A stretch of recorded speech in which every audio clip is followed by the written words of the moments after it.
Siempre aquí hoy 6 de agosto en estos jueves de Teikyo e intercambio de Casa Kit, y ahora con la nuestra psicóloga Clara Santiago, el reinicio de la vida y la sabiduría de la serpiente. Bienvenida Casa Kit. Gracias. Hola a todos, hola Marco, gracias otra vez por estar aquí en Casa Kit. Y después de que escuchamos a Omar Bucio en la invitación que nos hace para el Congreso de Calendárica,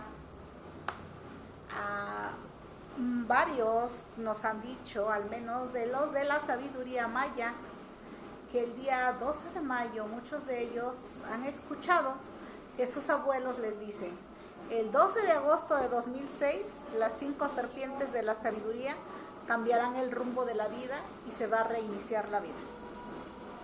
Entonces, bajo la cosmovisión náhuatl, no se tiene como tal la cuestión de la integración de 5 serpientes y de un reinicio de vida con esas 5 serpientes, pero tampoco en la tradición maya y tampoco en la tradición al menos mexica o quiché o zapoteca, pero sí se tiene conocimiento sobre la cuestión de los mayas. Espera un poquito porque ¿qué pasa ahora? Malditos del pentatlón. Está pasando en este momento los chicos del Militares. Sí, el pentatlón descansado. Ajá. Estamos en Oaxaca, típico, si no es calenda. Si no es calenda, es bloqueo. Si no es marcha y ahora también está marcha, pero Ahora es pentatlón. ¿ya? Bien, sí. Digo, bueno, bajo la cosmovisión mesoamericana, al menos el coatl o la serpiente no solamente era una deidad sagrada, no solamente decían los antiguos que significaba fertilidad, agua, movimiento, tierra. ¿Y por qué hacemos esta situación de la serpiente?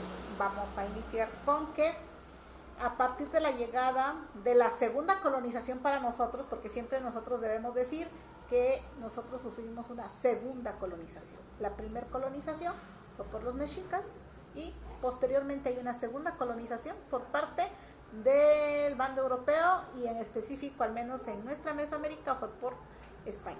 Bueno, cuando ellos nos imponen su forma de pensamiento, su forma de ver el mundo, su religión, nos dicen que la serpiente era algo malo, algo del demonio, algo que no teníamos que conocer ni saber. Pero en específico le atribuían que la serpiente era una mujer. Por eso, en la mayoría de las representaciones de los cuadros que ellos hacen, las serpientes están abajo y las están pisando, ya sea sus santos o sus arcángeles. Pero ¿qué pasó? Nosotros, al menos, yo hablo de que los mexicas, que fueron nuestros primeros colonizadores, nosotros los burlamos. ¿Quiénes los burlamos? Todos aquellos que fuimos colonizados por ellos. ¿Cómo es la burla? Los burlamos porque aprendimos cómo guardar nuestros secretos de conocimiento y decirles, sí, nos impones el tuyo. Pero debajo nosotros recordábamos el nuestro. ¿Y cuál era eso? Bueno, por ejemplo, Oaxaca. Oaxaca no es un nombre zapoteca, es un nombre mexica, de náhuatl, digamos como si fuera en latín. En el tiempo antiguo, digamos que eso era en mexica. Entonces aquí teníamos que hablar tanto lo que hoy le llamamos malamente el zapoteco, que no es más que nuestra lengua vinigulasa, y teníamos que también hablar alternativamente, al menos en náhuatl, lo que los mexicas nos habían dicho. Bueno, pero afortunadamente o desafortunadamente, debido a esa primer colonización, no tenemos al 100% la seguridad de lo que en este caso podría significar del todo la serpiente, pero nos vamos a lo más ancestral que tenemos. En este caso han sido los amostris, y los códices. ¿Cuál es la diferencia entre un amostli y un códice? Que el amostli fue hecho antes de la segunda colonización para nosotros, primera colonización al menos para los mexicas, donde podríamos llamar en que no fue metida mano extranjera, sino que fue vista bajo una visión nuestra, al menos de los del Anáhuac. Códices son todos aquellos que fueron escritos después de la segunda colonización para nosotros, primera colonización para los mexicas, donde sí hubo una intervención de mano española. ¿Por qué decimos que sí hubo una intervención? Uno, por ideología, porque quienes hacían ya, digamos, antiguamente los que hacían los amostlis eran los tlacuilos. Los tlacuilos no eran más que personas que podríamos llamarlo ahorita como si fueran maestros de español, maestros de matemáticas y maestros de astronomía, porque aparte también tenían que saber pintura. Ellos eran los que escribían en nuestra lengua antigua, pero con significado y con símbolo. Pero no solamente de una cultura, había que saber al menos de todas las culturas habidas en el Anáhuac antiguo. Posteriormente el colonizador, ¿qué hace? Esos mismos tlacuilos los pone a su servicio, pero ahora les inserta formas de pensar colonizadoras, iniciando con la cuestión religiosa.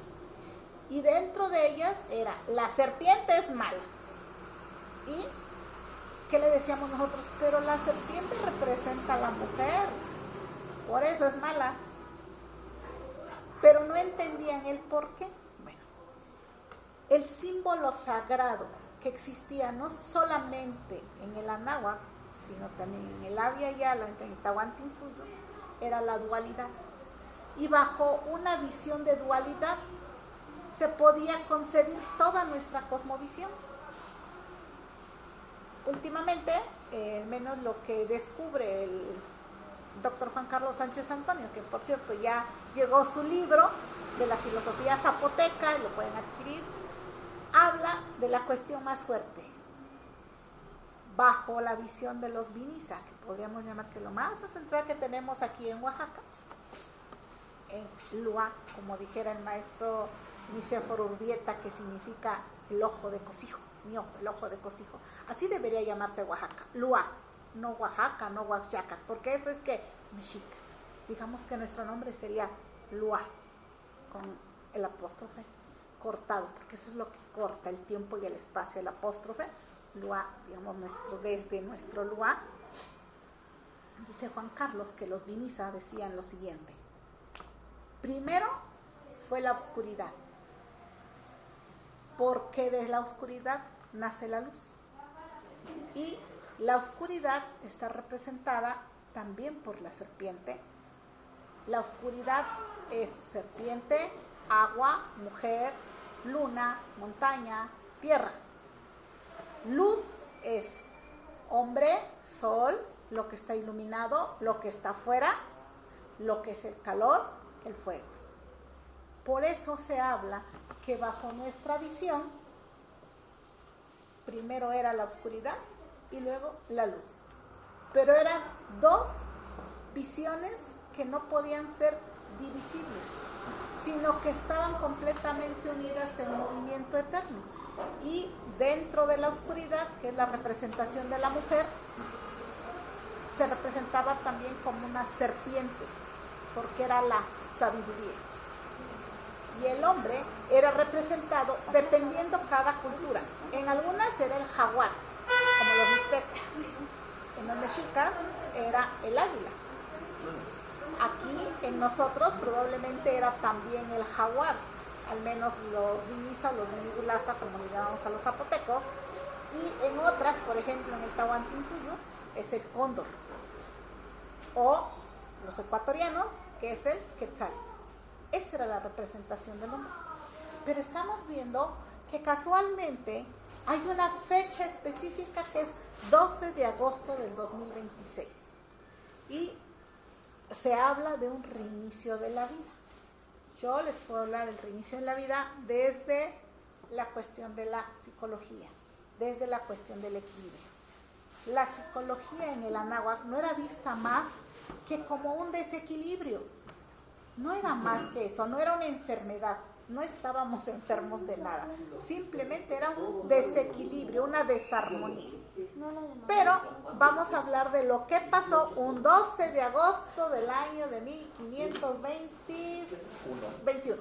Y eso se lo va a hablar Omar rapidísimo. Así que Omar, vas a hablar rapidito de qué pasó esa fecha.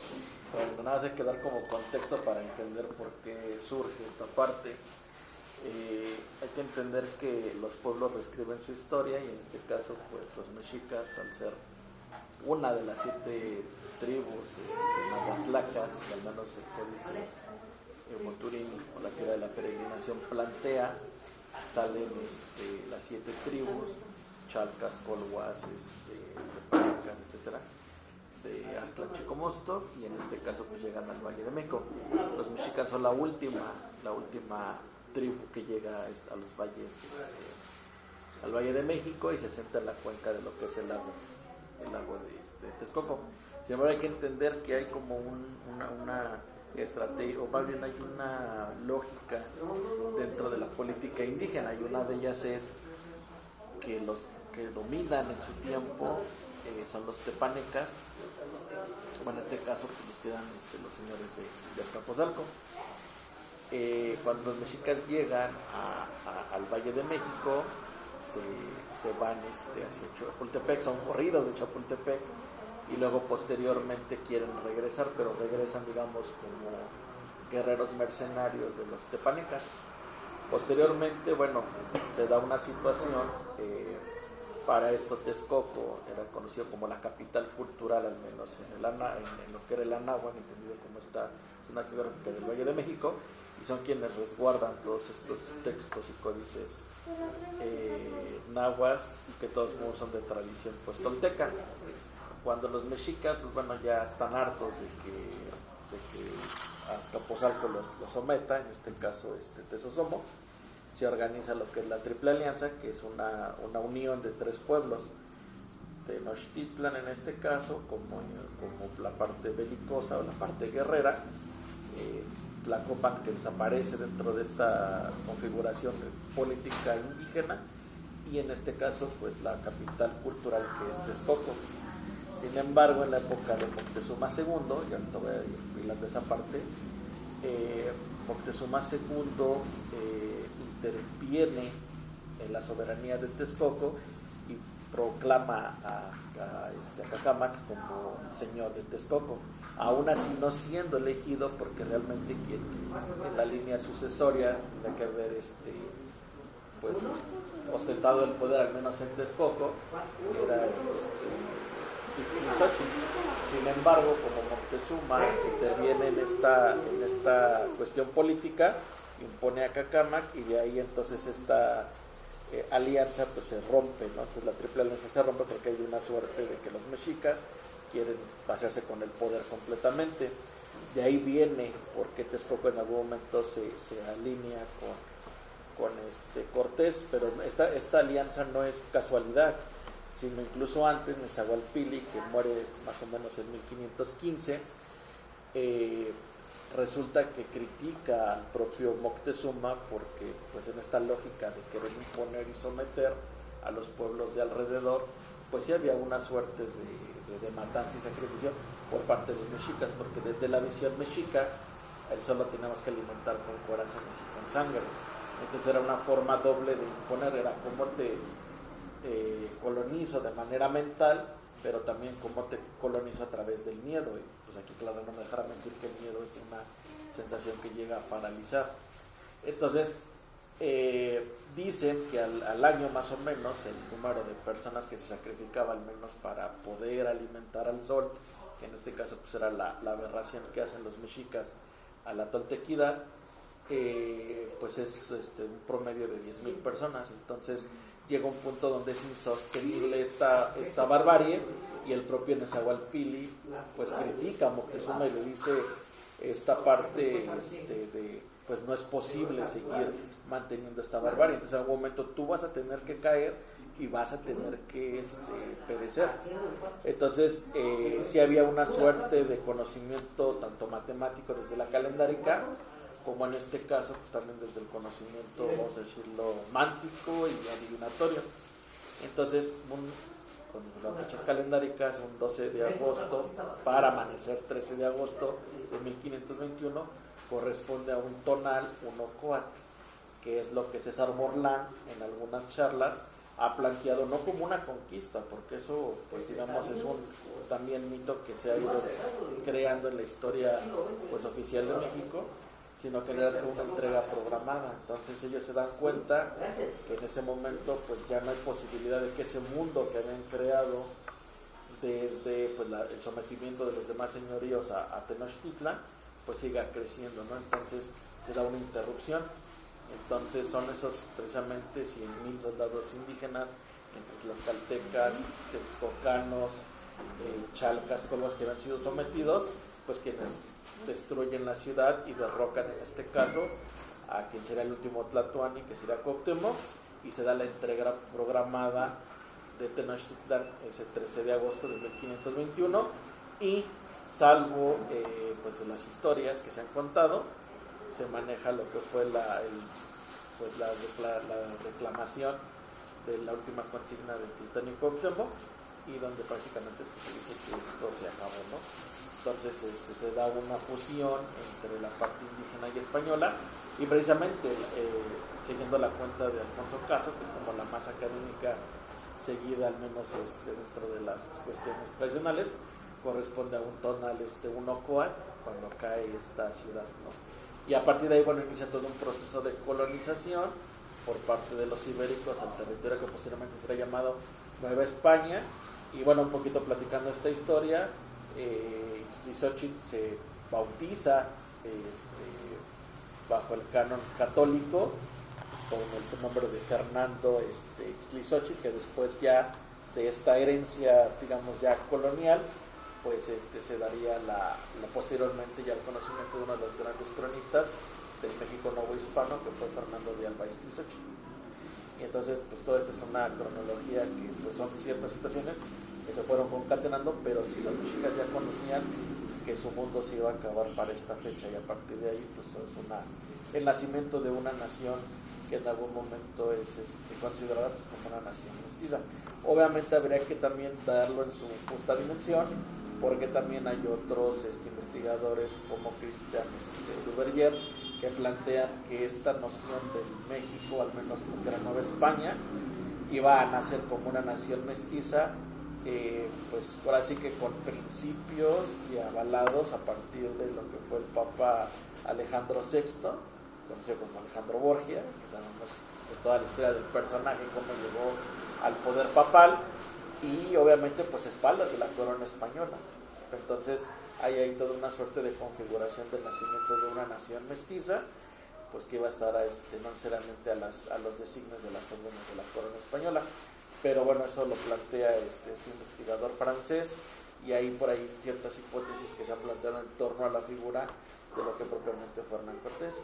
Entonces fueron una serie de combinaciones bien interesantes, pero todas conjugan a esta cuestión calendárico del tonal 1 coat, que coincide con la fecha del 13 de agosto de 1521. Así vas. Ahora sí. Muy bien, interesante. Hay 5 manifestaciones o deidades en cada una de las 3 culturas principales que tuvimos en el Anáhuac. Hay muchas, pero las que yo les puedo comentar son solamente 3. Voy a empezar con la mexica, que es una de las más conocidas. La primera manifestación energética es Quetzalcóatl, que como todos lo conocemos, le llaman la serpiente emplumada. El significado, al menos, es la unión del reptil terrestre, el coatl, con las plumas del quetzal o el quetzali, que es lo celeste. Sus atributos son no solamente como deidad principal del viento, el conocimiento, las artes, el calendario, pero sobre todo sobre la sabiduría, pero una sabiduría dual, tanto civilizatoria en el plano físico como más allá de este plano físico, tanto emocional, tanto espiritual, onírico es el de los sueños, entre otros, ¿no?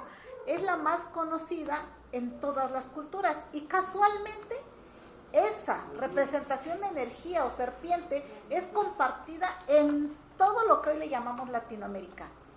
esa deidad de Quetzalcóatl, con otros nombres como Cuculcán en los mayas, y nosotros también como otra deidad, ahorita se los voy a decir. La segunda serpiente de los mexicas era el Xiucoatl, que sería la serpiente de fuego. Su significado es la serpiente turquesa o de fuego, porque representa al rayo solar, el fuego nuevo y la energía destructora y transformadora que usaba el dios Huitzilopochtli. Recordemos que todo viene en dualidad, así como Quetzalcóatl, que no es, para él la guerra no debiese existir. Huitzilopochtli es, por así decir, su dualidad, la otra contraparte, donde para él la guerra sí debería existir, pero no bajo la visión colonialista, sino bajo la visión de los mexicas. Cuidado, la visión mexica es muy diferente a nuestra visión de los zapotecas. Al rato van a ver por qué. La tercera serpiente es la Cihuacóatl. ¿Y quién es la Cihuacóatl? La mujer serpiente. Cihuatl es mujer, Coatl es serpiente. No solamente era la diosa de la tierra, de la fertilidad, del nacimiento, de la protección, estaba más que nada vinculada al ciclo vital. Pero ¿qué es lo interesante de la Cihuacóatl? Como serpiente, como energía, como deidad y como ser existente en la tierra. Eso se lo va a decir Omar, porque él se sabe la dualidad perfecta que había en la gobernanza antigua de los mexicas. No existía solo el Tlatoani, sino también la Cihuacóatl. Y en este caso podría ser un hombre y una mujer. Si había un hombre de Tlatoani, había una Cihuacóatl de mujer. Por eso echamos para abajo, al menos nosotros, y más que nada los Viniza y los Vinigulaza, el hecho del patriarcado. Porque la herencia de sangre, aquí viene un rollo que ojalá Omar se los explique también, porque lo explica más bonito. Actualmente hay muchas personas que dicen que les corresponde el poder de nuestro México solo porque son hereditarios de sangre de ciertos apellidos. Sí había esa cuestión de los linajes de sangre, sí lo sabía, pero había una diferencia. No tenían solo un hijo, tenían varios. ¿Por qué? Porque en cada terreno conquistado o de alianza se tenía que casar uno de sus hijos con una de las hijas, en este caso del señor o de los señoríos que tenían ahí, o al revés, o incluso la persona que era el Tlatoani tenía que casarse con alguna de las personas principales para tener hijos y hubiera una línea de sangre. Entonces hablamos de que tenían más de 100 hijos de diferentes mamás pertenecientes a diferentes regiones o lugares. Sí. Entonces, ¿cómo era posible que se nombrara a una Cihuacóatl, que era la sabiduría, y un Tlatoani? Pues se nombraba al que era el más apto, no al que tuviera la mejor sangre, sino al más apto de los hijos. Pero también aquí se rompe eso, y se rompe al menos con los amostris y códices, al menos los códices mixtecos. Uno de ellos, el indobonenses, que habla, no solamente son varios, al menos de los códices mixtecos, hablan de un personaje en específico, de 8 venado, garra de jaguar, donde no siendo de linaje, donde no teniendo riqueza, donde siendo una persona común y corriente del pueblo, no solamente llega a liderar como guerrero el antiguo señorío mixteca, sino que todos los señoríos mixtecas, y que incluso se va al antiguo México Tenochtitlán y se va a la antigua Tula tolteca, donde los toltecas, incluso ahí viene pintadito, lo elevan. ¿Qué significa que lo elevan? Aquí viene 2 acepciones que el doctor Ubaldo nos ha dicho, muy fuertes, y que nosotros lo estamos estudiando porque tenemos que verlos con los ojos no del colonizador, sino con los ojos nuestros. La primera acepción, que era elevado por la bravura, por la gran estrategia de guerra que podía haber hecho, porque era al menos un gran negociador, con grandes conocimientos, muchísimas habilidades, pero dentro de sus conocimientos nahuálicos. Ahí entendemos que aquí, en Mesoamérica, teníamos conocimientos más elevados que los colonizadores europeos. ¿De qué podríamos hablar? De cuestiones que últimamente la ciencia ha estudiado desde hace mucho, pero no quiere que se den a la luz. El mentalismo, los sueños oníricos, la telepatía, muchísimas cosas que hoy no se pueden decir no existen, sí existen. Pero ¿qué ha pasado? La ciencia o no nos lo quiere develar por alguna situación. Muchas personas no están preparadas para saber esto, o porque puede el propio ser humano hacer mal uso de ello. Pero en este caso, incluso los códices hablan de que esta persona podía tener todos esos conocimientos y por eso es elevado. De ahí regresa a Tenochtitlan, que era como decir la capital, y ahí también es reconocido, no siendo linaje de sangre, como el gran señor mixteca, al que le tuvieron mucho respeto. Tan grande fue el respeto que no lo pudieron conquistar nunca al señorío de los mixtecas, mientras Ocho Venado Garra de Jaguar al menos estuvo al mando de todos los señoríos mixtecas que estuvieron. Bueno, y hablamos también de Mixcoatl, la serpiente de nube, que el significado sería serpiente de nubes o la Vía Láctea.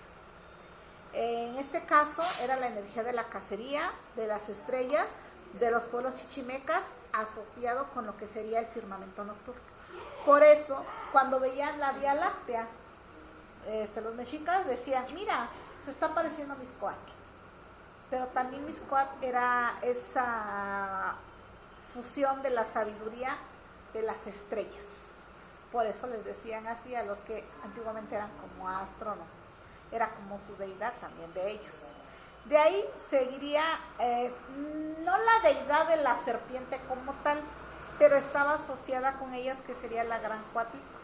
En este caso la de la falda de serpientes, que estaba considerada como la madre de los dioses y también tenía atributos de fertilidad, de maíz, de la tierra, pero también tenía ciertos atributos de muerte. Pero aquí habría que ver algo, porque su rostro estaba formado al menos como una calavera. Tendríamos que verla desde la visión de ellos, de los mexicas, cómo veían la muerte. Ellos la muerte no la veían como algo malo, sino como un renacer, como un inicio.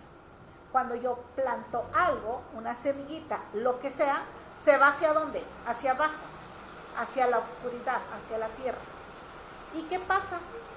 Surge, pero ya no como la misma semilla, sino surge de forma evolucionada o mejorada.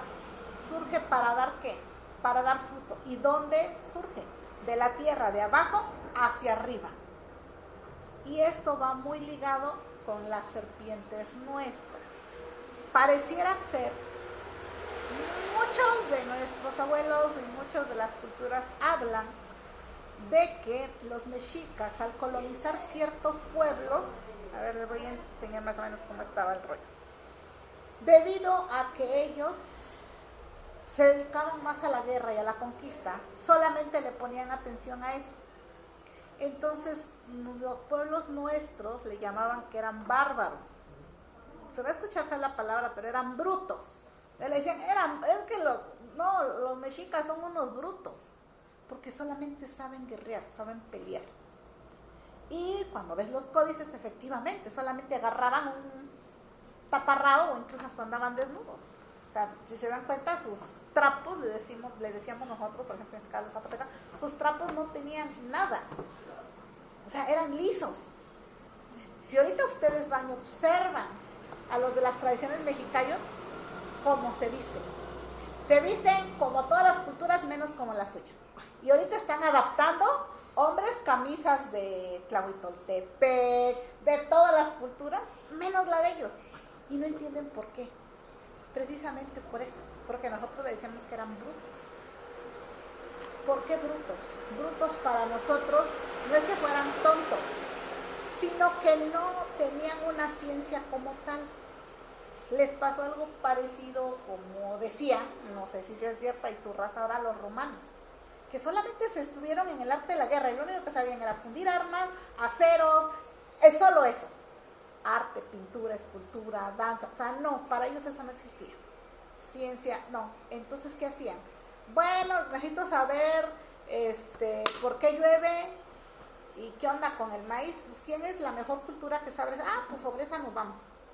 Le hacían la guerra y ¿qué hacían? Me vas a dar tu maíz y me vas a dar tu frijol, pero también me vas a enseñar cómo le haces para sembrar. Y me vas a traer gente tuya para que me siembre aquí y le enseñe a los niños que no saben. Pues, y tenemos un ejemplo perfecto, que había un área le llamaban ellos como el área de los zapotecas. En el área de los zapotecas, el barrio Zapoteca, estaba configurado en específico 3 áreas fuertes. La primera era la de la orfebrería, la artesanía, que era la artesanía de barro, pero también de los bordados, tejidos y costura. Las mejores textiles, bordados, deshilados, todo lo que sería artesanía, era del barrio Zapoteco. Se traían desde acá de Oaxaca gente para allá para que se los hiciera, porque ellos no sabían hacer. De ahí había otro pedacito que era como el barrio de los sanadores. Digamos que se llevaron a nuestras sanadoras, a nuestras chamanas, a nuestros sanadores, a nuestros médicos y se lo llevaron para lo mismo, porque ellos tampoco sabían. Y la tercera era para todo lo que fue, podríamos llamarle así, como otras ciencias que teníamos nosotros. Y otras cuestiones, por ejemplo, alimentación, arte, cultura. Digamos que sobre eso iba a ser el famoso barrio Zapoteco. Y así había barrios, pero no fue que llegaron allí por su voluntad propia, sino llegaron como esclavos. Llegaron para enseñarles y para darles donde habían ellos conquistado. Por eso es que ellos como cultura propia en sí no la tienen como tal. Y lo que tienen ahorita pues son ciertos sincretismos, otras cuestiones, y pues nada que ver, porque quien sí tiene cultura fueron aquellos que fueron conquistados primero por ellos, ¿no? Y por ejemplo, para nosotros los Vinibulasa, el concepto de las 5 serpientes o nubes de fuego en nuestra cosmovisión es muy parecido a la de ellos, por eso no sabemos al 100%, no podemos separar al 100% todo. Está costando mucho trabajo. Un ejemplo, en la Guelaguetza, ¿qué nos dicen que tenemos que celebrar? ¿A quién? ¿A qué diosa? Y hasta la eligen, a la diosa Centeot. Nosotros no teníamos a Centeot como diosa, es una diosa mexica. Entonces, ¿cómo caramba vamos a celebrar una diosa que no era mía? Pero ahí fue la burla que decimos nosotros. ¿Cuál fue la burla? Si nos vamos a los pueblitos que celebran la Guelaguetza, junto a la Centeot, ¿a quién también eligen? A una niña que siempre la visten de blanco, que es la famosa Azucena, y que es representada por ¿quién? Por Donají. ¿Por qué por Donají? Porque fue lo que aceptaron los mexicas como para que, bueno pues, sí, tu Dios no, pero ponme a alguien, sí, hombre, la Donají, pon que fue tu heroína, sale. Pero Donají también al menos representaba a nuestra diosa antigua, diosas antiguas de la tierra que también teníamos, como por ejemplo Xonaxiquecuya, digámoslo así. Nosotros aprendimos a burlar al primer colonizador. Muchos dicen, no, pues qué feo, sí, pero debido a eso, cuando viene la segunda colonización, adivinen quién le enseñó a los mexicas a burlar al segundo colonizador, pues nosotros que habíamos sido colonizados por ellos. Eso fue lo bueno. Y en este caso, la primer serpiente que la mayoría de nosotros conocemos, y les puedo asegurar que sí la conocen, es la famosa serpiente de agua. ¿Tú conoces la serpiente de agua? No. Cuando te dicen, cuidado, viene la serpiente de agua, va a llover muy fuerte, se va a cerrar de agua. Las nubes, el trueno, el lámpara. ¿Y cómo la conocemos a la serpiente de agua? Cuando escuchamos que los truenos, vemos el cielo. Yo recuerdo, era una niña, cuando mi abuela me enseñó a observar a la serpiente de agua. Me decía, quiero que veas allá al cielo. Y yo cuando vi al cielo, vi muchas nubes así. Como aborregadas, ¿no? Como aborregadas, pero sí tenían una figura. Parecían como una serpiente. Al principio solamente hace esto, pero luego se va juntando así, como si fuera una espiral.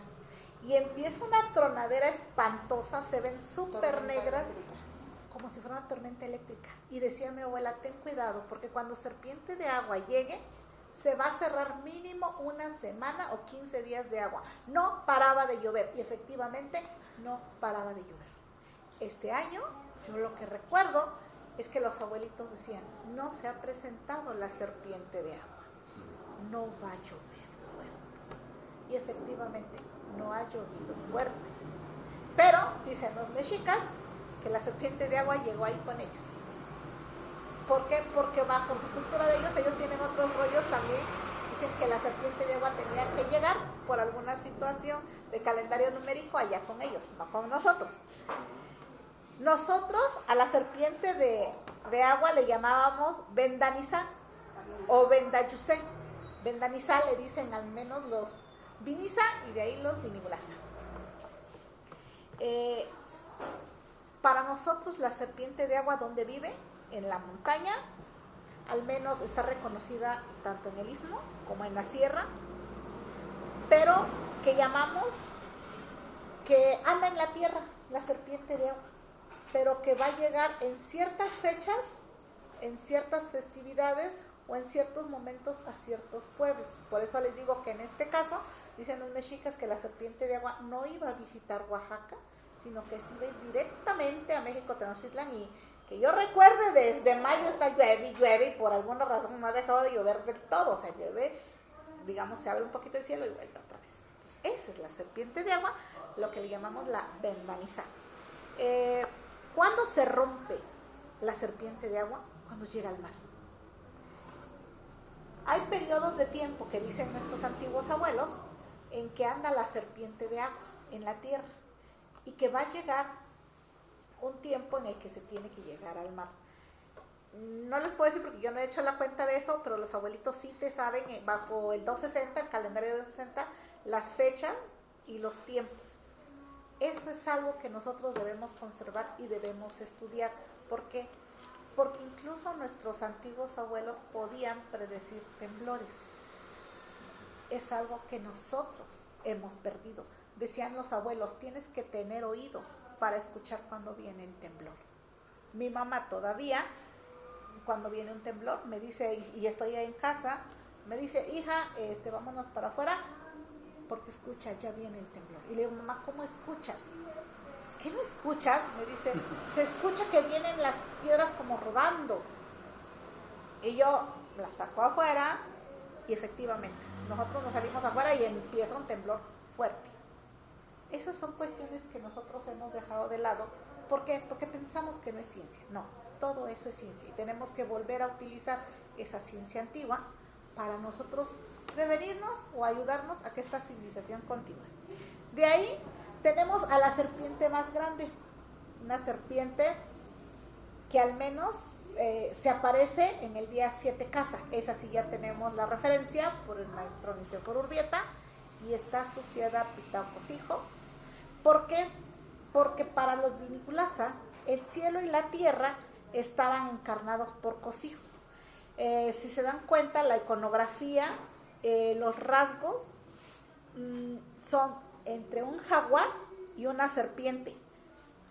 Y también relámpagos, rayos. Acá lo que tenemos es, por ejemplo, la fiesta de Pitao-Cosijo. Y creo que ya lo dijimos la otra ocasión, pero ahorita lo vamos a volver a recordar. Nosotros tenemos nuestra catedral en Oaxaca. ¿Y qué decimos todos los oaxaqueños cuando venimos a la catedral? ¿A quién venimos a ver? Vamos al Señor del Rayo, vamos a ver al Señor del Rayo. Es un sincretismo, yo no más que sincretismo le llamaría imposición, pero aquí lo interesante es, ¿Por qué le seguimos diciendo el Señor del Rayo?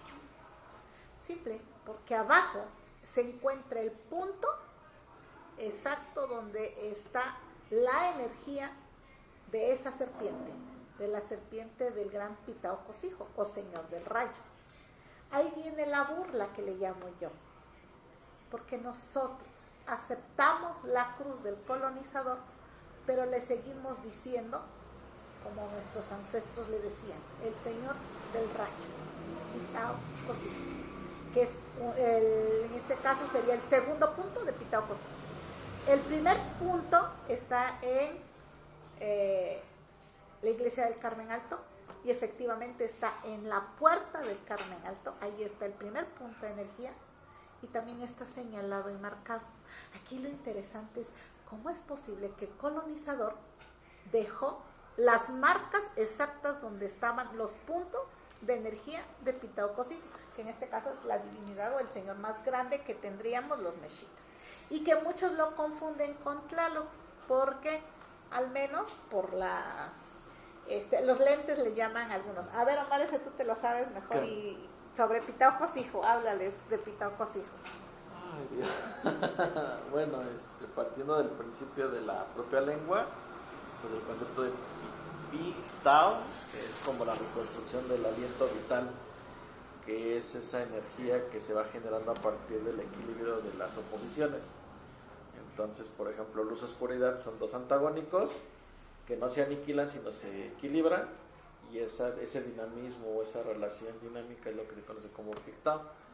De ahí viene el nombre de Pitao-Cosijo, y Cosijo propiamente pues hace referencia a la divinidad del rayo, que era esta noción que conecta pues obviamente lo divino, el cielo con la parte de la tierra, y bueno, que posteriormente ya los mexicas, con esa transgresión que hacen a la toltequidad, pues no solamente hacen una distorsión de este pensamiento, vamos a decirlo, espiritual, sino que incluso van generando el resentimiento de los pueblos sometidos.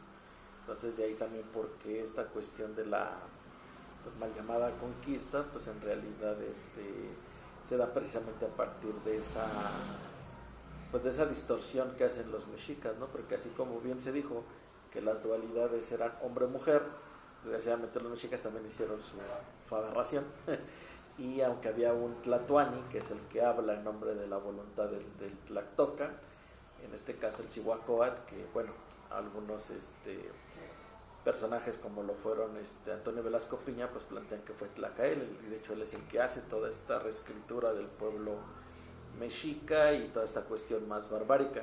Entonces, en la dualidad, digamos, Tlaloc o Cosijo, Quetzalcóatl, como está igual equilibrio cósmico, aquí lo que se hace es se quita Quetzalcóatl y se impone a Huitzilopochtli como figura del norte.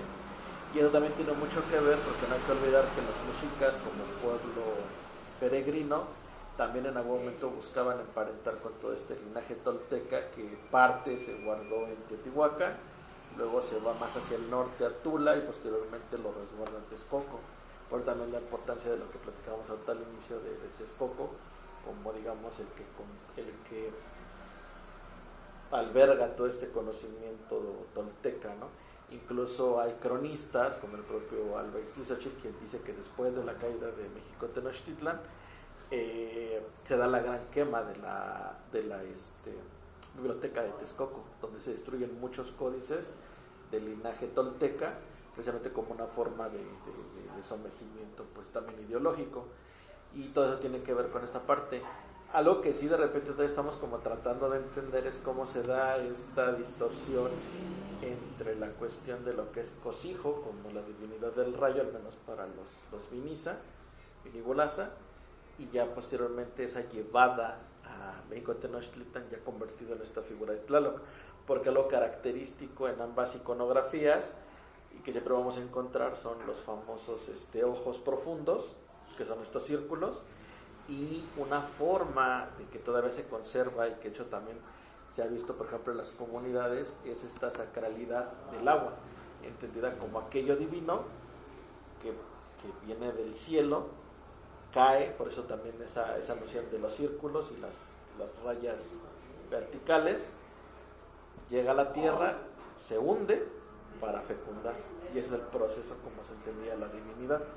Entonces eso tiene también que ver con esta noción de cómo el cosijo se convierte como en esta relación también de tiempo, vida y sostenimiento, ¿no? Esta noción del pitao.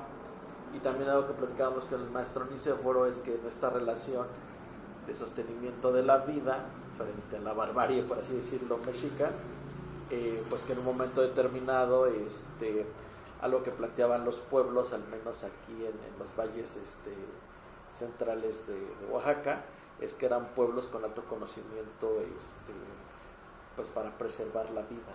Entonces, frente a la barbarie pues mexica, pues obviamente fue un desastre y un caos, ¿no? Y la historia pues no lo demuestra.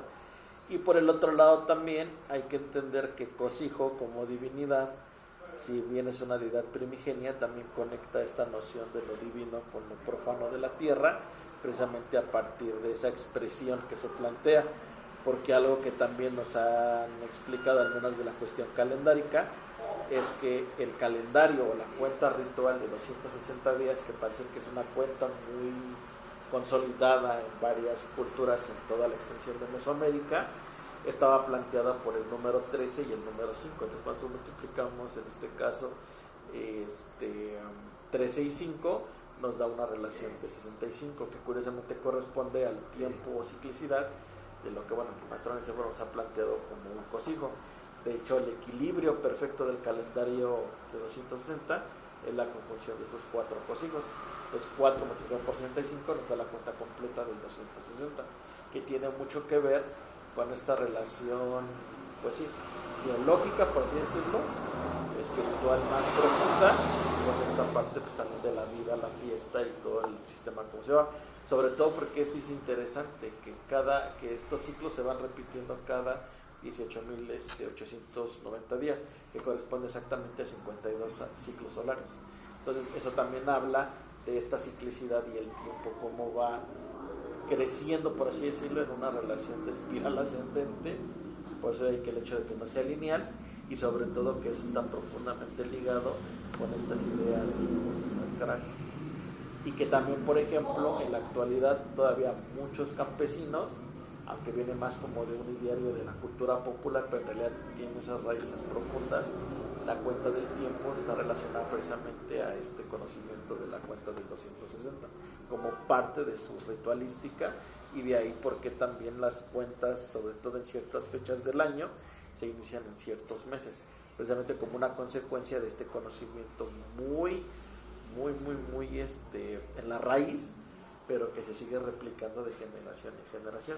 Entonces digamos que Cosijo como figura, no solamente iconográfica, sino ya filosófica, va albergando diferentes elementos de esta cosmovisión, pues yo creo que podemos decirlo preamericana, bueno, como más viéndonos desde este término académico, y sobre todo no olvidar que muchas de las fiestas, por ejemplo ahí en San Pedro Ixtlahuaca, que es una comunidad que aunque está cercana a la ciudad, por ejemplo, de Oaxaca, a pesar de ello se cerró en sus propias tradiciones, y por ejemplo ellos conservan todavía muy perfectamente la cuenta del 260 y el 365 como parte de su propia, pues digamos, forma de organización, porque incluso ellos tienen una forma de organización de las fiestas basadas en el calendario ritual.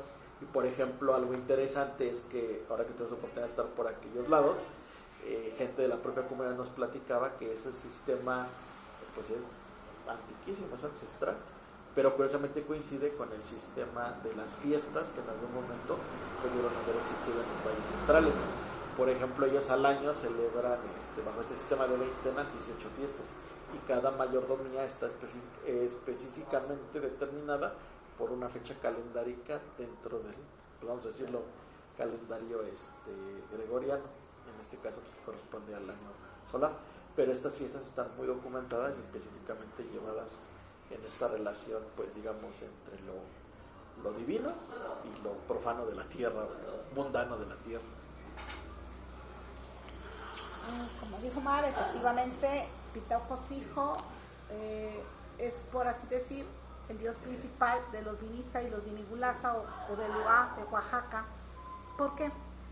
Nos han dicho que somos gente nube, gente que está en las nubes o que vive en las nubes. Eso lo dicen en base a su forma de ver el mundo. Para nosotros era que íbamos en evolución, como quería Pitao Cosijo que fuéramos, porque así es el tiempo, así es la cuenta. La cuenta y el tiempo no es lineal, sino es una espiral ascendente, como el conocimiento. De hecho, creo que los rusos hablan, Vygotsky, Luria y los grandes matemáticos de Rusia, ya lo decían ellos, que ni el tiempo, ni la matemática, ni la cuenta, ni los números eran lineales. Así también el conocimiento y la sabiduría no es lineal. Pero antes de que los rusos lo dijeran, nosotros ya lo sabíamos. Eso es la gran diferencia, porque nosotros vamos en una evolución ascendente, como una espiral hacia arriba. Y tanto Quetzalcóatl como, en este caso, Pitao Cosijo, aunque son representados como serpientes, son esa representación de serpiente. Por eso son esa sabiduría, la sabiduría que une la tierra con el cielo. Pero en este caso en específico, Pitao Cosijo se va más hacia el cielo, más hacia arriba, más a donde nosotros no podemos incluso conocer todos. Por eso hablaban de ciencias más avanzadas que hasta ahorita no han sido del todo develadas, como les digo, no porque no se quiera, sino porque todavía o no se pueden comprender o por miedo a algo no se pueden decir todavía. De ahí sigue una diosa en específico, que es la famosísima Pitao-Huichana, es la famosísima 13 serpiente. Esa es una deidad zapoteca, venerada como la diosa madre. La diosa madre, pero en específico podríamos llamar que sería como la deidad de los campesinos. ¿Por qué? Porque es la que hacía que brotara todo aquello que podía ser comido en cuanto a los vegetales. Entonces, todavía en nuestras tradiciones antiguas, no sé ahorita, pero yo sé que sí, algunos campesinos, o una gran mayoría, ¿qué hacen cuando van a sembrar? Lo primeritito que hacen es pedir permiso a la tierra para poder abrirla. Y le llevan en específico mezcal, una tortilla o maíz, y ya sea un pedazo, un poco de comida que haga a la persona, pero en específico debe ser o con pollo o con guajolote. Pero aquí hay algo más sorprendente. Cuando es una tierra que no ha sido labrada nunca por nadie, es un guajolote negro el que se tiene que sacrificar para poder abrir la tierra. Porque ahí viene otra serpiente para nosotros, que es las llamadas Genda o serpientes guardianes. Dicen que los Vinibulasa no murieron. Los antiguos Vinibulasa, esas personas de sabiduría y de conocimiento, aquellas personas finas, como nos dice el maestro Nicéforo, todo eso que estamos hablando, si quieren conocer más, en el Congreso del Calendárico lo van a escuchar por el doctor Ubaldo, por el maestro Nicéforo, por César Morlán, por los grandes tlacuilos que van a ir, van a hablar también sobre esto. Al menos se habla que los Vinibulasa no murieron del todo, sino que fueron convertidos o en serpientes, o en jaguares, o en árboles, que siguen cuidando, en este caso, Mitla, Monte Albán, o todo a donde haya un punto de energía en el que podemos ir cualquiera de nosotros, ya sea a recibir conocimiento, a sanar, o simplemente a que nos hablen ellos, porque tenemos un problema, tenemos alguna situación. ¿Qué pasaba si no se le pedía permiso a la Madre Tierra para ser sembrada? Esos Genda, que eran los que cuidaban, no iban a permitir que nada germinara. Pero también los Genda, dicen los antiguos abuelos, incluso mis abuelos también lo decían, que cuando tú le pedías permiso a la tierra y le dabas la ofrenda y lo hacías con fe y con amor, para que todo aquello que creciera pudiera continuar la vida de los demás seres humanos, los Genda lo que hacían era que cuidaban tu territorio de que los tejones, los conejos no se comieran tus semillas o tus plantas, y que incluso podían permitir que ciertos nahuales entraran o no entraran a tu territorio, dependiendo con qué fe y con amor lo habías hecho, y que también les trajeras a ellos ciertas cuestiones, ¿no? Hay unos Genda que les gustaba que les trajeras agua, otros les gustaba que les trajeras semilla, otros querían que les gustaba que les trajeras miel, dependiendo de la cultura, mi abuela decía que los Genda no les gustaba el agua bendita y la sal, por ejemplo, pero que sí les gustaba que les llevaras chocolate, que les llevaras semillas de calabaza, o que si querías mucho al Genda o como que estabas muy enlazado a él, como si fuera un tipo de tu nahual, por el tonal en el que habías nacido, podías llevarle una prenda tuya y que ese Genda te iba a cuidar hasta que fallecieras, pero tenías que cuidar al Genda porque si no lo cuidabas, si él moría, tú también podías morir, algo así como un nahual, ¿no? De ahí, digamos que una de las serpientes que también está asociada sería el Yahweh o la serpiente de fuego, porque digamos que la serpiente de fuego era la que vinculaba los linajes, en específico los linajes femeninos. Cuidaba la sangre pura de ciertas familias porque esas familias no eran cualquier persona, sino que tenían ciertos dones que otros no podían tener. Ejemplo, ¿qué dones podrían ser? Digamos que en el santuario, al menos de Bacuana, hay plasmados incluso como... Aquí hay que diferenciar algo. No todos los amostlis fueron hechos en pieles de venado o en otras pieles. No todos. Hay amostlis incluso en cuevas, incluso en iglesias que fueron utilizadas en el tiempo de la colonia, o incluso en cuevas que todavía se sabe que existen, pero que nadie va ahí porque todos tienen miedo, porque dicen que ahí pasan cosas, entonces mejor nadie va, pero ahí también hay amostlis. Uno de los amostlis que es muy conocido y que si gustan ir el día 1 o 2, me parece, de enero de cada año, está en Apuala. Incluso el doctor Ubaldo, los que van, me parece que... ¿Escrito en la pared? Están escritos en las paredes, te estoy hablando, no la pared, la cueva. Roja, sí. La cueva. De hecho, a ver, hay algo interesante. El doctor Ubaldo nos habla de un término muy específico, y creo que siempre se los repito todas las pláticas donde voy. Siempre nos han dicho que nosotros tenemos mitos. Afortunadamente, el doctor Ubaldo, como no solamente nacido en Apuala, hablante la lengua, también estudió para maestro y también estudió para antropólogo. Podía ver con los ojos nuestros lo que se había escrito y lo que se había hecho ahí.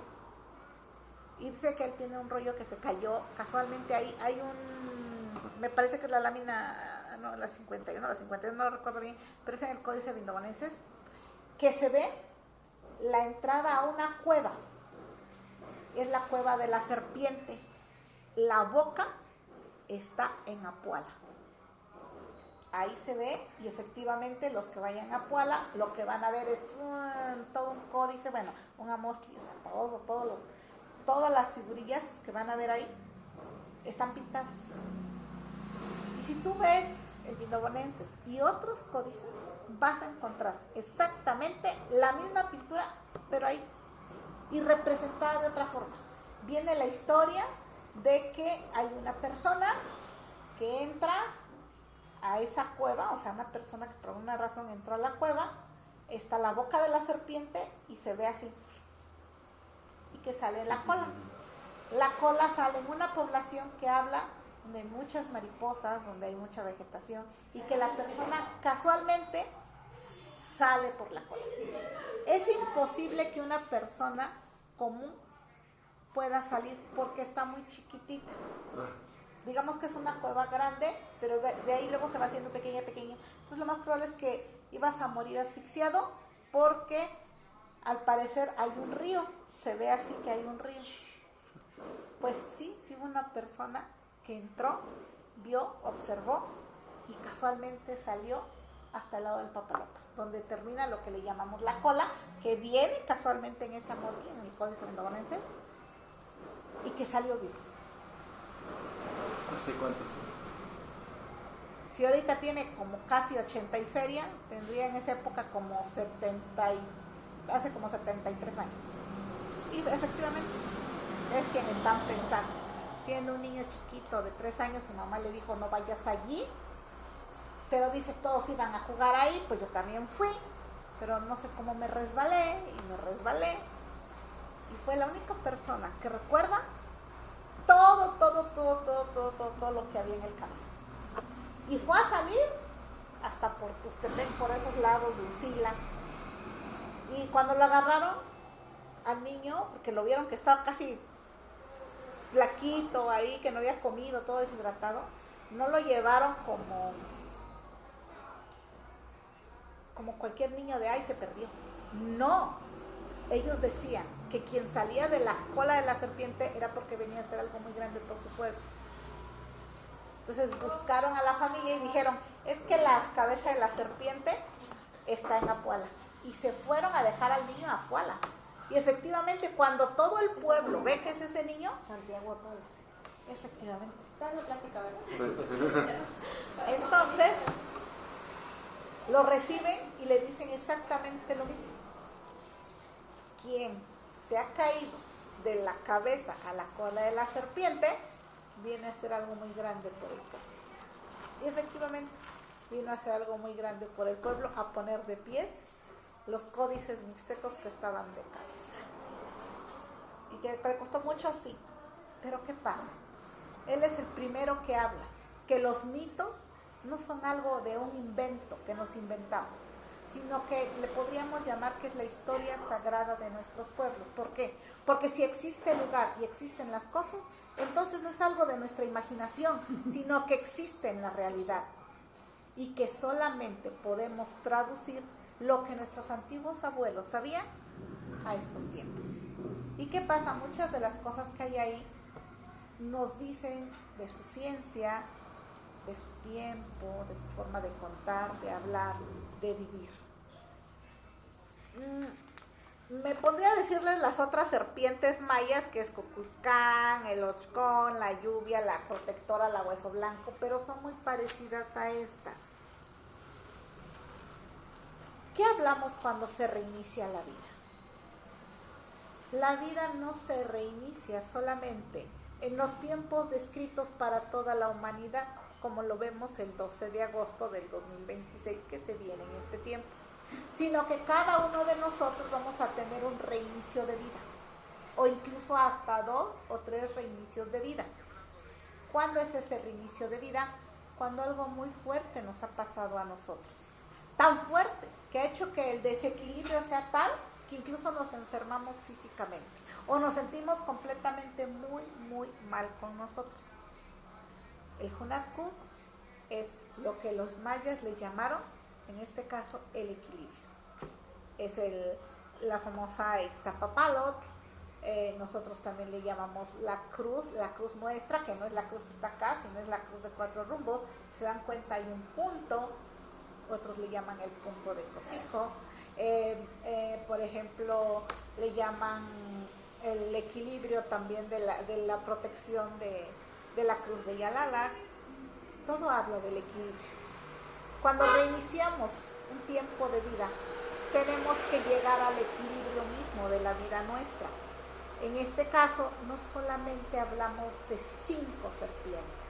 Si se dan cuenta, cada serpiente tiene un significado muy específico. Hablamos de planos físicos, de todo lo físico que nos pasa a nosotros. En este caso, cuando hay un desequilibrio físico, es un desequilibrio en la salud. ¿Qué tenemos que hacer para volver al equilibrio? Primero, hacernos conscientes qué es lo que nos está pasando en el desequilibrio. ¿Por qué me siento mal? Y, como dicen en este caso los Vinisa, nadie puede ir a su luz si antes no pasó oscuridad. Si yo tengo la presión alta y el médico me toma la presión y salió alta, y llevo una semana y un mes y 2 y no se me está bajando la presión, el problema entonces va más allá de lo físico. Primero vemos lo físico, que es el plano más fácil. En el plano físico es el plano más fácil. ¿Cómo es que es el plano más fácil? Sí, porque el ser humano fue muy rápido para poderlo entender. Entonces, ¿qué hacemos? Tenemos que ir forzosamente a un médico. Y ese médico nos va a decir en base al conocimiento que se tiene, qué es lo que tenemos. Pero muchas veces no nos sanamos. Incluso los médicos mismos no se sanan. Y es cuando dicen, esto ya no es físico, esto es, vamos al segundo plano. En este caso sería ¿cuál? El plano psicológico. Y ahora sí, completamente la ciencia dice, ya no podemos hablar solamente de una visión biomédica. Creo que la otra vez lo tocamos. Ya no es posible ver una visión biomédica. Eso ya quedó atrás. Estuvo padre en los 60s, créanme, 70s, 80s. Pero ya aquí no es posible. Porque ya se vio que va unida la cuestión emocional con la cuestión física. Vamos, por ejemplo, muchos jóvenes van al gimnasio. ¿Pero por qué van al gimnasio? ¿Por salud o por verse mejor? Pues por verse mejor. Ahí hay un desequilibrio. Y luego dicen, oye, pero es que salí con los triglicéridos altísimos. Bueno, ¿que no vas al gimnasio? Pues efectivamente, no van al gimnasio por salud. Porque hay un desequilibrio emocional. Y al haber un desequilibrio emocional, también hay un desequilibrio físico. Entonces, ambos van vinculados.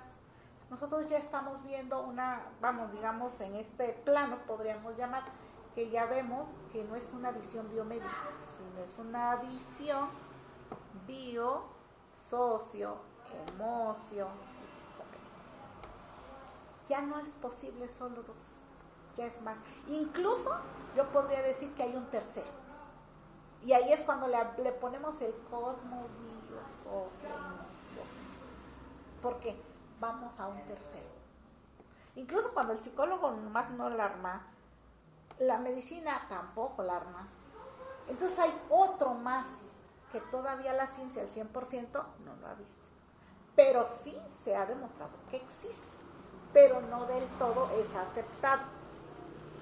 Muchos dicen, oye, es que fui a que me ramearan y que se me quita lo que tenía. Si yo le digo, por ejemplo, a un neurofísico, un neurofisiólogo, oye, fíjate que voy a agarrar un huevito y me lo voy a untar a ver si se me quita esto que traigo, que me siento como atontada, no me van a decir que estoy mal, ni que no hay ciencia, ni que estoy loca. De hecho, me van a decir, ¿qué huevito quieres? Yo también aquí tengo. De gallina criolla, un huevito blanco, de guajolota negra. Y yo, wow, ¿y tú cómo sabes esto? Ellos ya están estudiando todo eso. ¿Por qué? Porque todo es energía.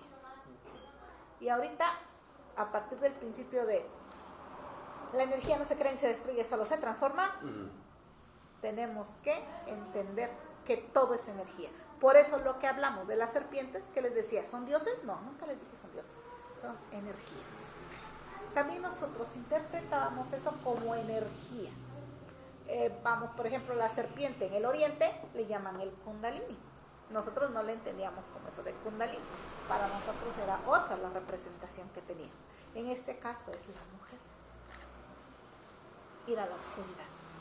Tenemos que ir a nuestra oscuridad. ¿Y por qué hablo de ir a la oscuridad? Unos le han llamado a esa oscuridad el inconsciente, otros le han llamado irte hacia la mente, otros le han llamado de diferente forma, pero es exactamente lo mismo. Por eso se cree que aquí, al menos, se tenían escuelas de psicología y de otro tipo.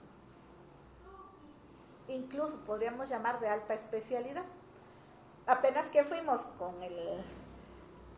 varios, con el doctor Juan Carlos, con Michelle, con varios que van a estar también en el Congreso, que fueron ustedes, ¿no?, a darle clases a los guías de turistas. A Monte Albán. Fuimos a Monte Albán con los mismos guías de turistas, porque aquí habría que aprender algo. Todos somos maestros, pero también todos somos alumnos, y viceversa. Y nadie sabe más que el otro.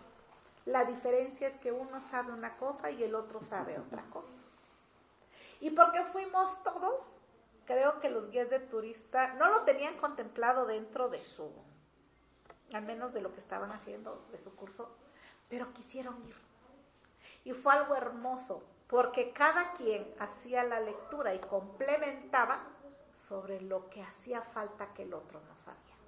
El doctor Juan Carlos fue y hablaba de la filosofía, Michelle hablaba desde el arte, Omar hablaba desde la matemática y desde la cuestión de la calendárica, los guías de turistas hablaban de lo que ellos habían visto, de lo que les habían dicho y de lo que habían escuchado de otros que habían venido de otros países y habían visto de lo mismo. ¿A qué conclusión, por ejemplo, llegamos? Nos enseñaron, recuerdo que había uno, ¿no? Que se sentía el más chiquito de todos, que nada más tenía bachillerato, pero como le encantaba leer y saber, y conocer. Dice, es que a mí lo que más me impresionó fue esto, y nos llevó a donde estaba un cráneo con un agujero. Diría, bueno, ¿ese es un cráneo con un agujero o qué? ¿Le tocó una piedra o qué? Pues no. En base a todos los estudios que hicieron, un carbono 14, hubo de todo. Dice, este es el que ha sido más estudiado de todos. Y nos cuenta lo siguiente, algo que no habíamos visto los demás, que él nos los enseñó. Es un cráneo antiquísimo. Tan antiguo, que nadie entiende cómo es posible que siga allí. Era de una persona como de unos 38 años. Pero lo que se veía es que le habían hecho una trepanación. Pero la trepanación se la habían hecho como eso de los, ¿qué les hablo? Como a los 20 años. Y la diferencia era que estaba aparte. Yo le pregunté por qué estaba aparte. Dice, aquí hay otros cráneos trepanados. Pero estos, a diferencia de estos habían muerto cuando la trepanación, ya sea que murieron ese mismo día o cuando les hicieron una trepanación o no habían vivido mucho, sino poquitos días. No, vivió años y era una trepanación grande. Eso nos dice que ellos habían descubierto cómo operar partes del cerebro. Eso a mí me dejó súper fácil. ¿Cómo es posible? Entonces nosotros teníamos no centros ceremoniales, sino universidades de alto conocimiento en este lugar. Nosotros sabíamos cómo reiniciar la vida, pero la vida de cada uno, en los diferentes niveles. Y una de ellas es lo que habla, la sabiduría. Tenemos primero que ir a nuestra oscuridad y ser honorables y conscientes con nosotros mismos cuando tenemos un desequilibrio. ¿Por qué estoy mal? Físicamente estoy mal porque no como bien, porque no me alimento bien, o porque estoy queriendo llenar un vacío, quiero llenar la dulzura, porque tengo demasiado trabajo, porque quiero ganar mucho dinero, porque estoy muy preocupado por mis hijos, porque estoy preocupado por quién. Y cuando vamos al fondo, pero de verdad el fondo mío, es cuando podemos ir a la luz. Nadie puede ir a su luz si primero no bajó a su oscuridad verdadera. Y es en ese momento que Pitao Huichana nos va a ayudar con Shunashikekuya, como le llaman a la llorona, a que nos van a llevar de nuestra oscuridad hacia arriba, ¡pum!, como si fuéramos una plantita, hacia la luz. Y cuando ya hicimos de verdad introspección en nosotros, vamos a empezar solitos a emerger. Y van a decir, ¿cómo vamos emergiendo?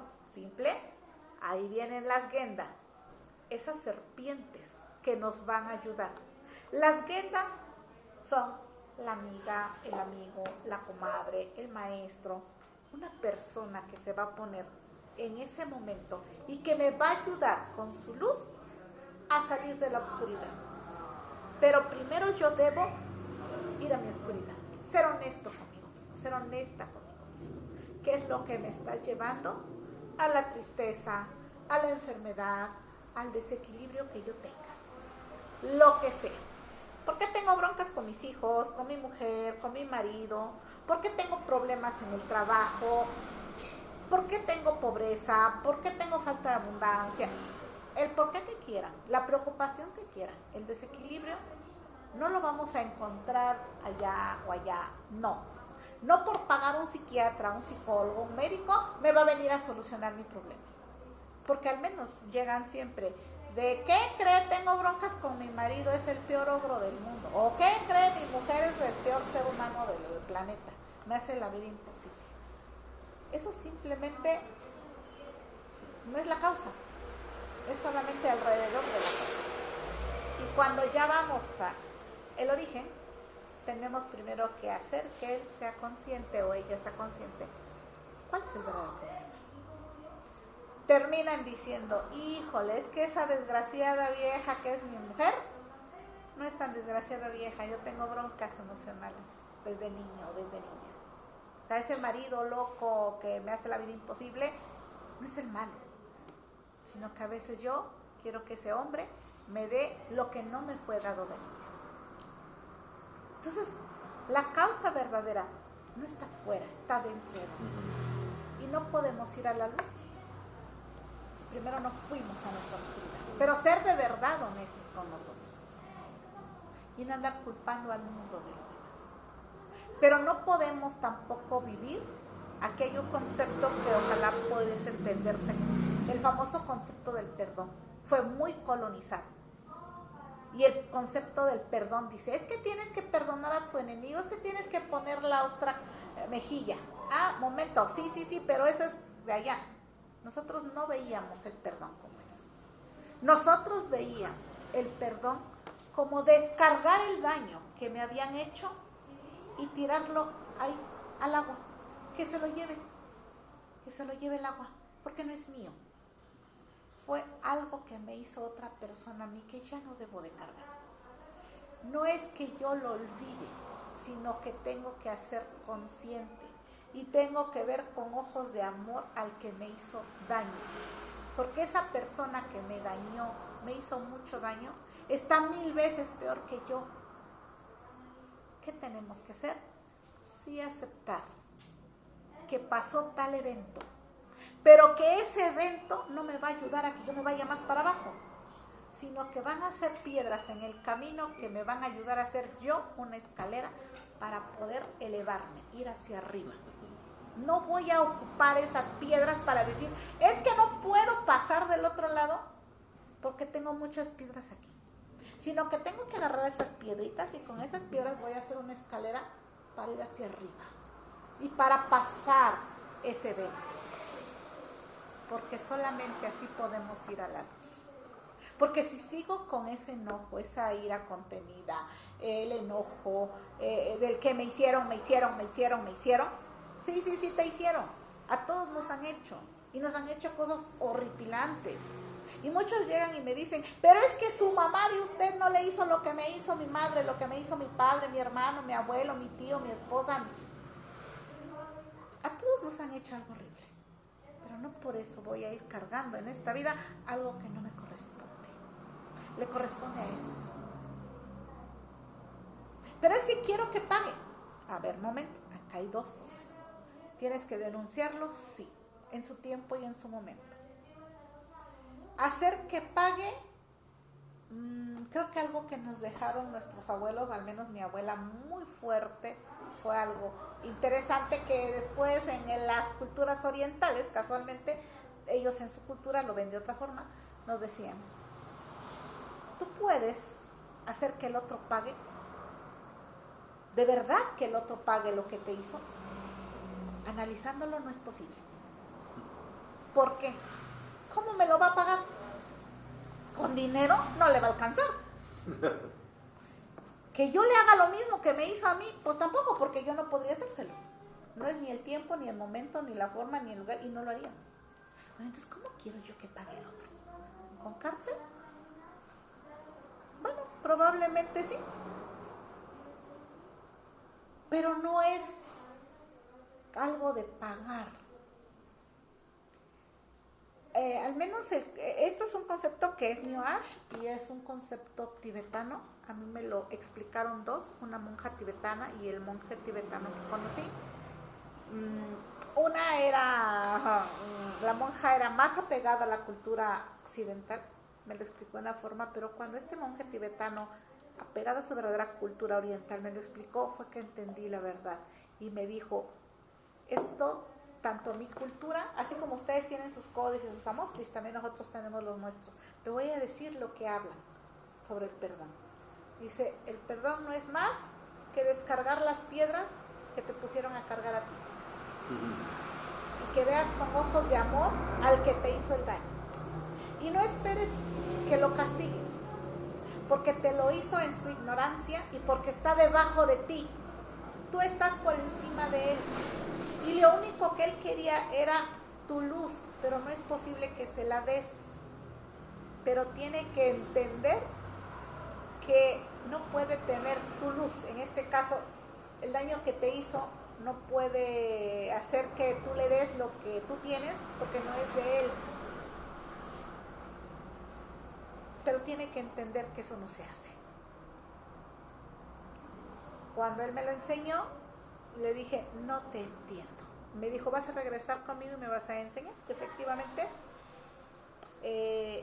2 días después me dijo mi mamá, vamos a rezarle a una mujer que está muy grave en su casa y nadie le quiere ir a rezar, pero no supe yo por qué. Entonces fui, la acompañé. Una mujer riquísima, muy, muy rica. Se agusanaba por dentro y por fuera. Tenía muchísimo dinero y no entendían por qué vivía con gusanos. Tenía 2 enfermeras que le sacaban los gusanos y las heridas se las cauterizaban, y por más morfina que le daban, gritaba de dolor. Y tantito le salía otra y nadie entendía por qué. Cuando llegó mi mamá, incluso ni con el padre no aceptó, llegó mi mamá, recuerdo, y le dijo, empezó a platicar con ella. Y la señora, así media dopada de tanta morfina que le estaban dando, le contó. Y le dice mi mamá, ¿por qué no te quieres morir? Así se la dejó ir y le dijo la señora, cuando joven, lo que yo más amaba era el dinero.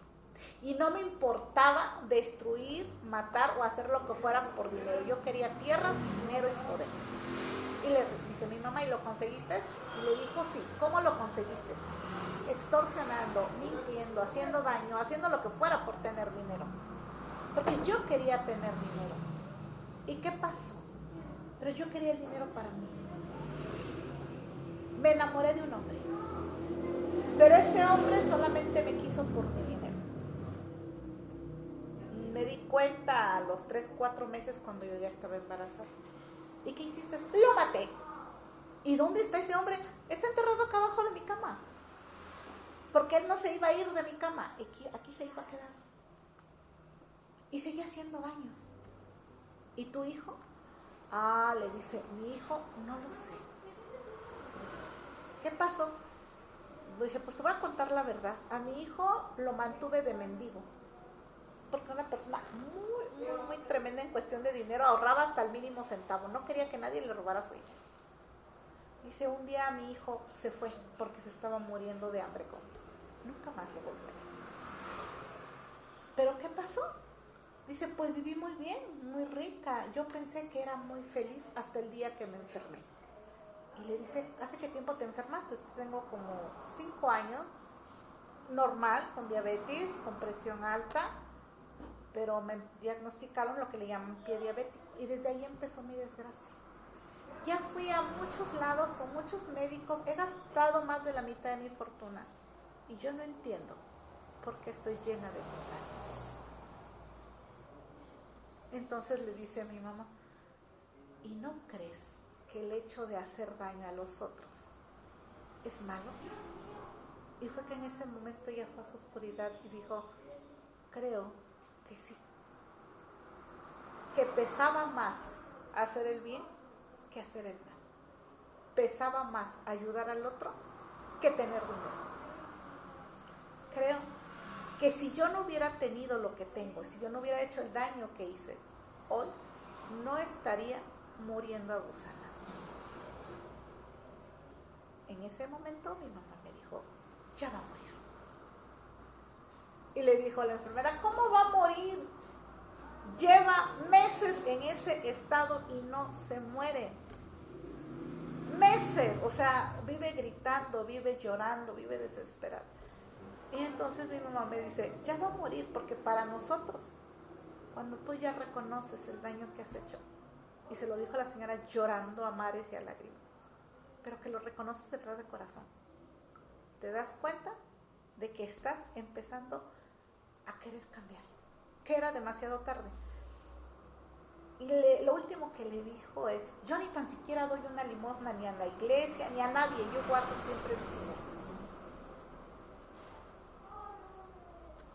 Pero hoy me desprendo hasta del último peso.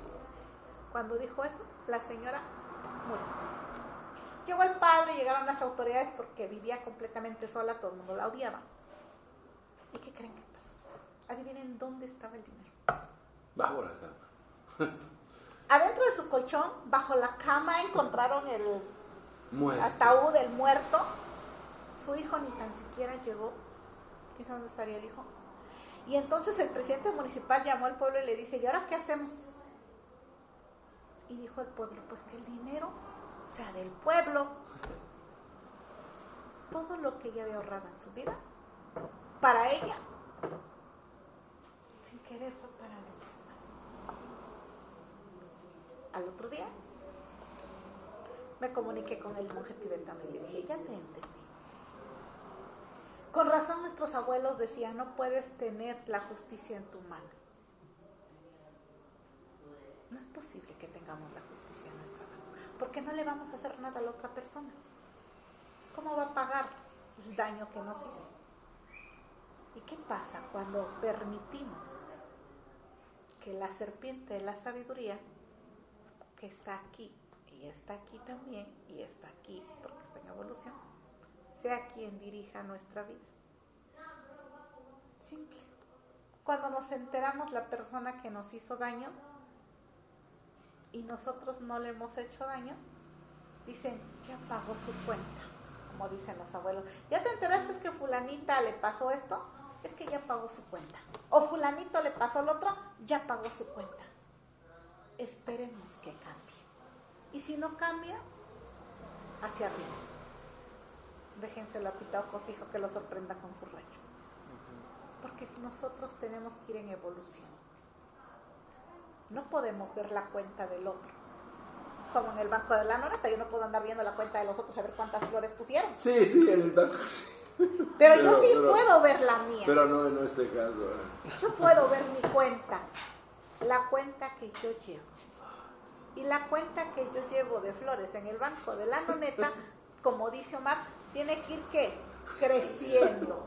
Y lo vamos a intercambiar por cosas buenas, por algo que me haga bien a mí, no por cosas negativas. Por eso el conocimiento se intercambia, no se vende. Y quien vende el conocimiento, decía uno de mis maestros psicólogos, aquí han venido grandes de la ciencia, que han vendido el conocimiento. ¿Quieres saber cómo termina? Y le dije, ¿cómo, maestro? Ve al hospital psiquiátrico.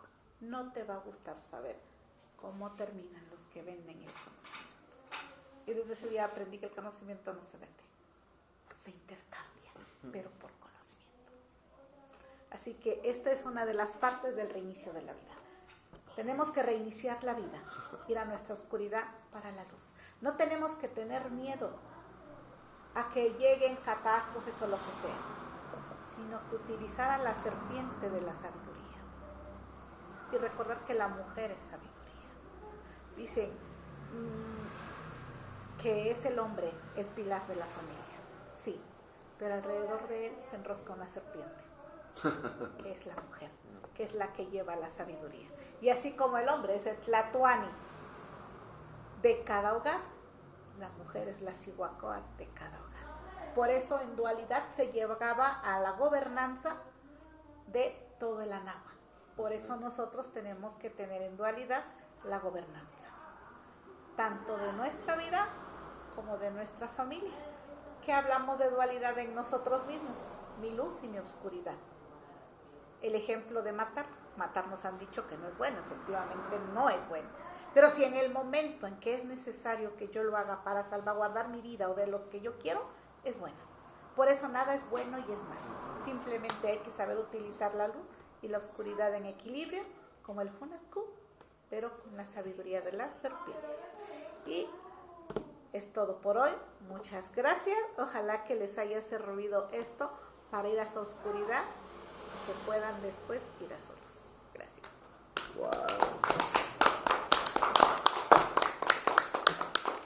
Wow.